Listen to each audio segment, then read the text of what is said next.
Nuestra misión, como responsables y gestores públicos, es apoyar con entusiasmo esta iniciativa y hacer un llamamiento a todos los actores públicos y privados que construimos la imagen de España, para ponerla en valor, para mejorar la percepción que de nosotros se tiene en el resto del mundo.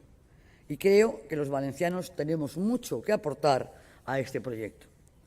España debe ahora más que nunca apoyarse en las regiones con mayor capacidad de expansión, aquellas con marcado carácter emprendedor y con posibilidades reales de crecer. Son muchos los indicadores que apuntan a que nuestra comunidad está en ese grupo de regiones locomotora del país, liderando importantes proyectos que van a suponer un revulsivo para nuestra economía.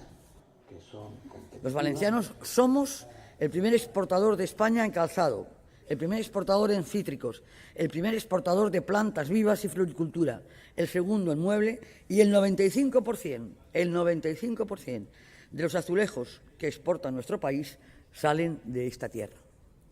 Reflejo del dinamismo de nuestras empresas es que en Valencia contamos con el puerto más importante del Mediterráneo en tráfico de contenedores. Volver a convencer a granjearnos la mejor reputación, la que atrae nuevas inversiones, nuevos turistas, nuevas oportunidades para la creación de riqueza y de empleo. Esa reputación nos abrirá puertas. He aquí la razón de ser de este encuentro y la razón de ser de este proyecto de la marca España.